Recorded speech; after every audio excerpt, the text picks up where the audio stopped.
Signore e signori, amici e amiche del Calcio a 5, buon pomeriggio e benvenuti dal Palapertini di Fiano Romano. Siamo qui per raccontarvi la 10ª giornata del Girone B di Serie A2 femminile, quest'oggi in campo Roma contro San Giovanni Calcio a 5. E allora fischio d'apertura che arriva qui, inizia ora a Roma San Giovanni.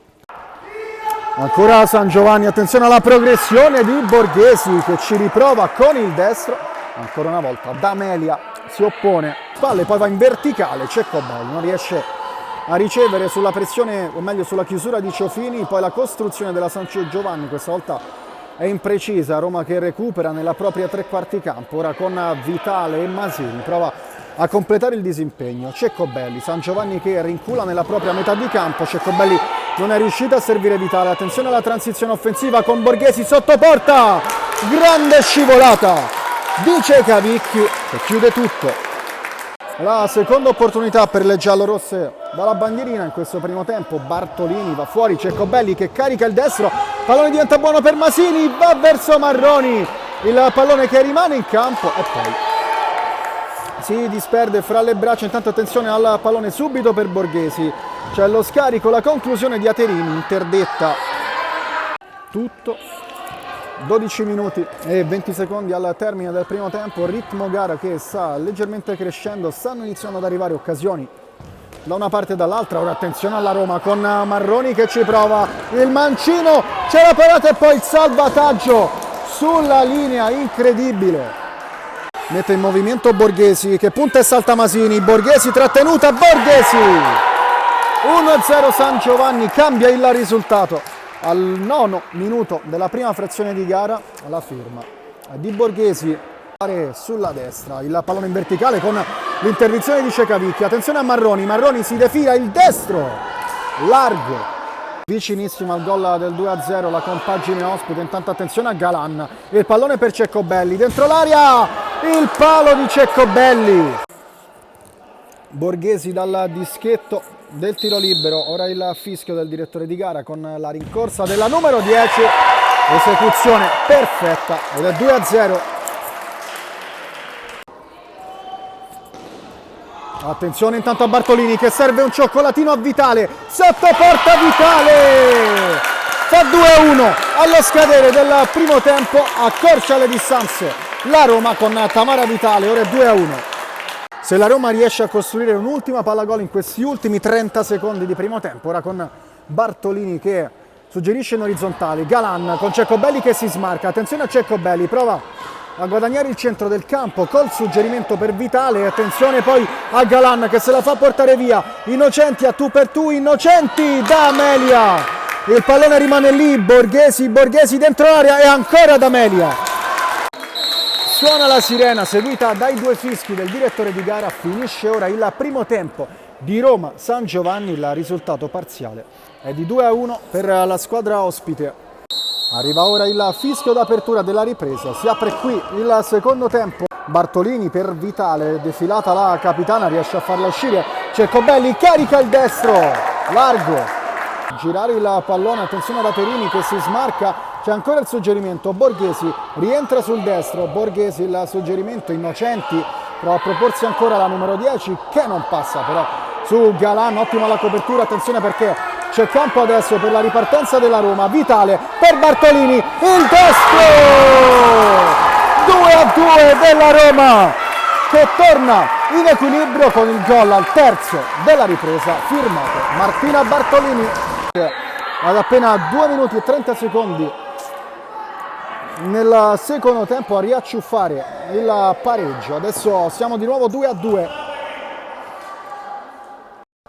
Ottimo il lavoro in copertura di Galan che di fatto ha dato avvio al contropiede della Roma che ora ci prende Guzzo, Bartolini largo, pallone rimesso in gioco, Innocenti trova un buon controllo, poi con la sua non riesce a farla passare, attenzione perché Vitale lancia Ceccobelli, la corsa della numero 20 che poi però si dimentica il pallone, attenzione perché siamo già dall'altra parte con Borghesi, prova a caricare il destro, D'Amelia, la numero 20 della Roma, ecco.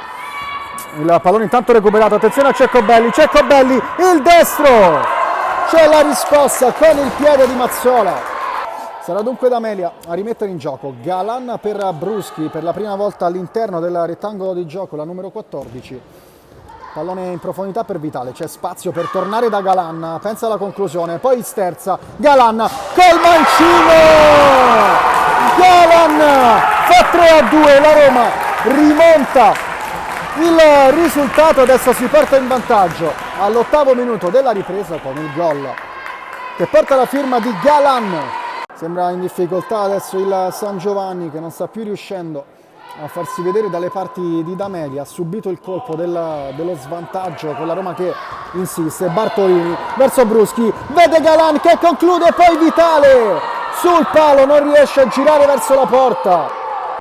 Prova ad avvicinarsi Borghesi, il pallone invece è all'indietro dalle parti di Bazzini, pressione di Vitali su di lui, poi attenzione ad Aterini, si lascia alle spalle Bruschi, il pallone per Innocenti, D'Amelia in direzione Galan, che si è evidentemente galvanizzato dopo aver trovato il gol del 3-2, adesso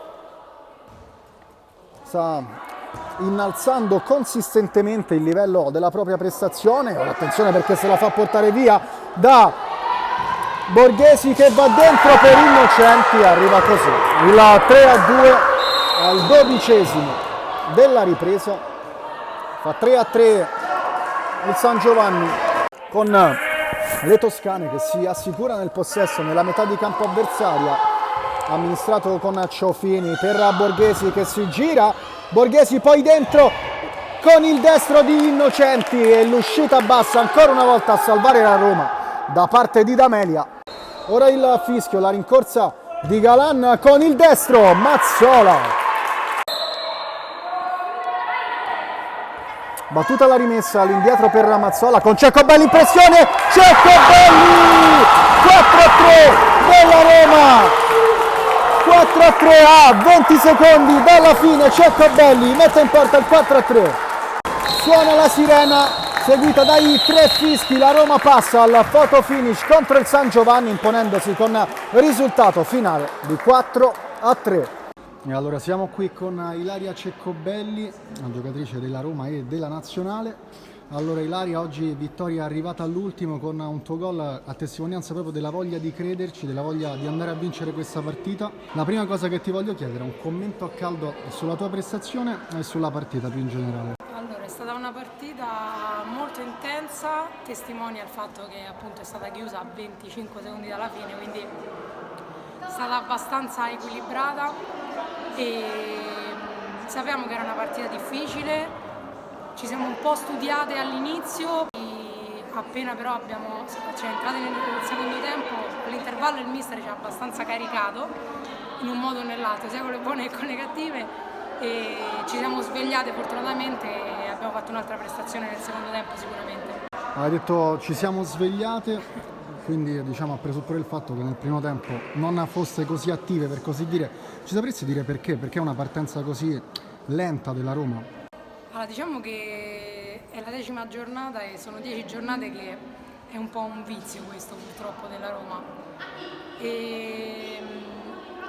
Entriamo che studiamo troppo l'avversario, non è che abbiamo paura, però studiamo e di conseguenza siamo poco incisive, sia sotto porta, e quindi è quasi che ci serva la strigliata, tra virgolette, tra il primo e il secondo tempo. Comunque serve un episodio che ci sblocchi per cambiare la nostra prestazione radicalmente.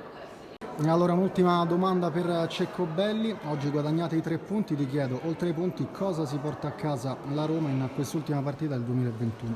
Sicuramente si porta una chiusura del 2021 e un Natale un po' più sereno, perché comunque veniamo da 3 risultati non utili per la classifica, ma oltre che per la classifica soprattutto per l'umore di noi giocatrici e dello staff, che comunque 3 risultati non utili è normale che innervosiscano l'ambiente squadra.